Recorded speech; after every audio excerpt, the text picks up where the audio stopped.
प्रभु के नाम की स्तुति हो। एक बार फिर हम प्रभु के कदमों में आए और यूहन्ना सुसमाचार उसका 3 अध्याय उसका 6 वचन हम पढ़ेंगे। जॉन चैप्टर 3 वर्स 6, यूहन्ना 3 का 6। क्योंकि जो शरीर से जन्मा है वह शरीर है, और जो आत्मा से जन्मा है वह आत्मा है। आमीन। यहाँ पे मैंने आपको बताया इस्राएल का एक रब्बी यानी उनका गुरु, जो इस्राएल को व्यवस्था सिखाने वाला है और जिसको इस्राएल मानती है कि ये हमारा आदर के योग्य गुरु है, वह यीशु प्रभु की चर्चा सुन रहा था। मैंने आपको बताया वर्तमान काल में जो हमारे मसीह भाई बहन है, प्रभु के दास दासियां हैं, वो बहुत प्रार्थना करते हुए, प्रभु की सामर्थ पाते हुए, प्रभु यीशु की चर्चा जब दूसरे लोगों से करते हैं तो ढलाई से ना करें, आत्मा की सामर्थ से करें, ताकि लोगों की बुद्धि खुल जाए और वो सुनकर बेताब हो जाए, मुझे यीशु को देखना, मुझे यीशु को पाना है, मुझे यीशु के पास जाना है। ऐसा निकोदेमुस एक इस्राएल का रब्बी यीशु की चर्चा सुनने के बाद दिन में नहीं लोगों से डरता था और अपनी क्या बोलेंगे, अपनी इज्जत से भी डरता था। लोग मुझे क्या बोलेंगे, भैया तू तो सिखाने वाला, तू भी यीशु के पास गया। ये भी बात होती है।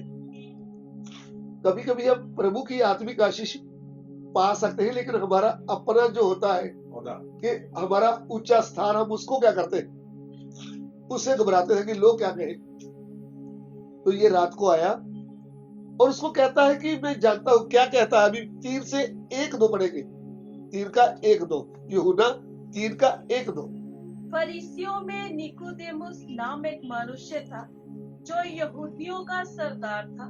उसने रात को यीशु के पास आकर उससे कहा, हे रब्बी, हम जानते हैं कि तू परमेश्वर की ओर से गुरु होकर आया है, क्योंकि कोई इन चिन्हों को जो तू दिखाता है, यदि परमेश्वर उसके साथ ना हो तो नहीं दिखा सकता।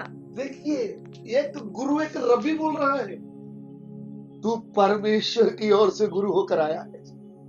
जो चिन्ह तूने दिखाए हैं उस चिन्हों से मैं बेताब हूं, उस चिन्हों का मैं आदर करता हूं कि परमेश्वर की सामर्थ्य है, वो परमेश्वर की ताकत के बिना ये कार्य हो नहीं सकता। मुझे सुनने वाले मेरे प्रिय भाइयों बहनों, प्रभु के दास दासियों, प्रभु की सामर्थ्य से हम प्रभु यीशु की चर्चा करें, पवित्र आत्मा की आग से यीशु मसीह की गवाही दें,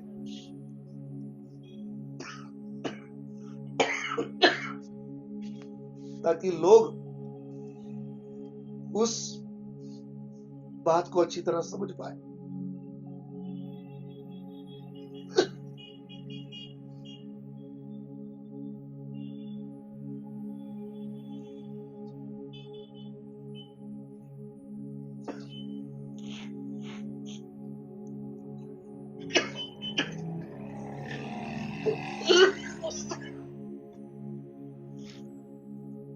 इधर में हम देखते हैं कि निकोदेमुस एक बड़ा अगुआ या एक बड़ा रब्बी होता है, अभी रात के समय अपने आप को नम्र करते हुए यीशु के पास बैठा है। क्या हम जब यीशु को ढूंढते हैं या यीशु की चर्चा सुनते हैं, हमारा मन नम्र भी होगा तो हम आगे की बातें समझ नहीं सकते। ये अगर बोलता है, यीशु प्रभु की तारीफ कर रहा कि मैं मानता हूं कि आप परमेश्वर की ओर से गुरु बनकर आए हैं, मुझे तो शायद मनुष्यों ने गुरु बनाया है, लेकिन आप परमेश्वर की ओर से आए, और जो काम आप करते हैं वो दूसरा कोई कर नहीं सकता। तब यीशु ने क्या कहा? यीशु ने उसको उत्तर दिया, मैं तुझसे सच सच कहता हूँ, मैं तुझसे सच सच कहता हूँ। ये सच सच वाली बात जो है वह उस समय के फरीसी लोग और रब्बी लोगों को क्या आती है, समझ आती है। मैं तुझे सच सच कहता हूं, यानी मैं जो कह रहा हूं इसमें थोड़ा सा भी मिलावट नहीं है, इसमें थोड़ा सा भी कोई बढ़ा चढ़ा के बात नहीं है। मैं जो बोलता हूं वो सच सच बोलता हूं, क्योंकि ये सच्चाई और अनुग्रह ही मनुष्य के रूप में खड़ा है। सच्चाई और अनुग्रह से भरपूर होकर ये निकोदेमुस के सामने खड़ा है। मैं तुझे सच सच हाँ, यदि कोई नए सिरे से ना जन्मे हाँ, तो परमेश्वर का राज्य देख नहीं सकता। परमेश्वर के राज्य को देख। हाँ, निकोदेमुस ने उससे कहा, मनुष्य जब बूढ़ा हो गया तो कैसे जन्म ले सकता है? क्या वह अपनी माता के गर्भ में दूसरी बार प्रवेश करके जन्म ले सकता है? निकोदेमुस भारी प्रश्न कर रहा है। अब मुझे बोलते हैं नए सिरे से जन्म लेना, परमेश्वर के राज्य को देख नहीं सकते, तो मैं तो भी बूढ़ा हो गया। क्या मनुष्य बूढ़ा होकर मां के गर्भ में कैसे जा सकता है? फिर दोबारा जन्म कैसे ले सकता है? वो शरीर की बातें कर रहा था। इधर में 6 वचन में प्रभु क्या बोला फिर? क्योंकि जो शरीर से जन्मा है हाँ, वह शरीर है, हाँ, और जो आत्मा से जन्मा है वह आत्मा है। 5 वचन में पढ़ूंगा। यीशु ने उत्तर दिया, हाँ, मैं तुझसे सच सच कहता हूँ, हाँ, जब तक कोई मनुष्य जल और आत्मा से ना जन्मे तो वह परमेश्वर के राज्य में प्रवेश नहीं कर सकता। जल और आत्मा से ना जन्मे वह परमेश्वर के राज्य में प्रवेश नहीं कर सकता। अभी निकोदेमुस हैरान हो गया है, उसको बात समझ में नहीं आ रही, मैं करूं क्या? प्रभु क्या बोलते हैं? जल और आत्मा। जल परमेश्वर के वचन को भी कहा गया है, जल से शुद्ध करके। तो आत्मा पवित्र आत्मा की भरपूर। जब से मनुष्य जल और आत्मा से ना जन्मे परमेश्वर के राज्य में प्रवेश नहीं कर सकता। फिर प्रभु यीशु कहते हैं जो शरीर से जन्मा है वह शरीर है, और जो आत्मा से जन्मा वो आत्मा। तो हमने सबने शरीर से क्या लिया? जन्म लिया है, लेकिन पाप के कारण आत्मा प्राण तो मर गया था, परमेश्वर के साथ का नाता टूट गया। इसलिए मनुष्य पाप के कारण भीतर से क्या हुआ है? मरा हुआ है।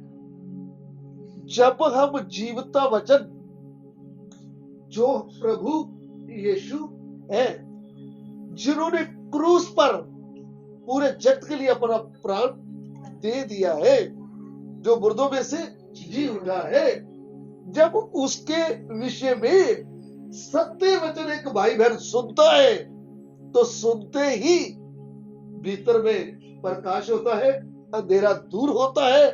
फिर वो रोता है कि मैं पापी हूं, मुझे पता चल गया मेरा बनाने वाला सृष्टिकर्ता कौन है, और मुझे बचाने के लिए सृष्टिकर्ता ही उद्धारकर्ता बनकर आया है।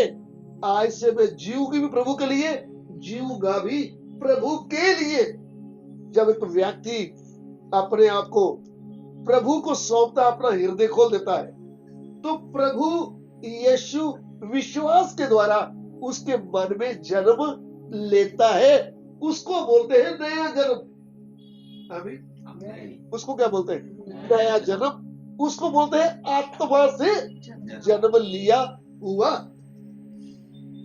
जो आत्मा से जन्म लिया है, जो वचन से जन्म लिया है, वह है परमेश्वर की संतान। इसलिए पतरस प्रेरित कहता है, पहला पतरस 1:23, पहला पतरस 1 पीटर चैप्टर 1 वर्स 23, क्योंकि तुमने नाशवान नहीं पर अविनाशी बीज से परमेश्वर के जीवते और सदा ठहरने वाले वचन के द्वारा नया जन्म पाया है।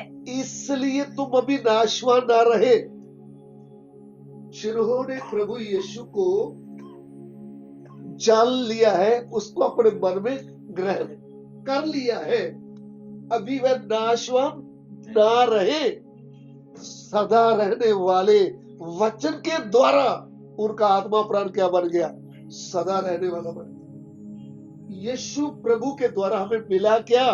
मैं कभी मरूंगी नहीं, मैं कभी मरूंगा नहीं, मेरा आत्मा प्राण सदा क्या रहेगा? जीवित रहेगा।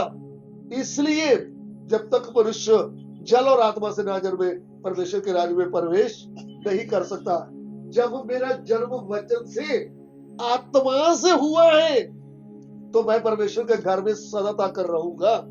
मैं सदा तक रहने वाली बन गई और बन गया।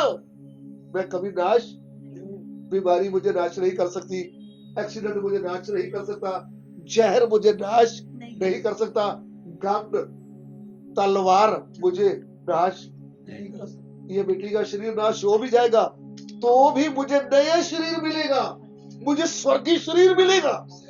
जब प्रभु यीशु स्वर्ग से उतरेगा मेरा शरीर भी नया हो जाएगा। आमीन। इसलिए मैं अनंत कालीन बन गया। यीशु मसीह के द्वारा मैं क्या बन गया? अनंत कालीन बन गया। प्रभु के नाम की स्तुति हो। आइए हम प्रार्थना करें। प्रभु तेरे वचन के लिए तेरा धन्यवाद, जो तूने हमें अनंत जीवन दिया उसके लिए हम तेरा धन्यवाद देते। प्रभु ये बात हमें कभी ना भूल पाए।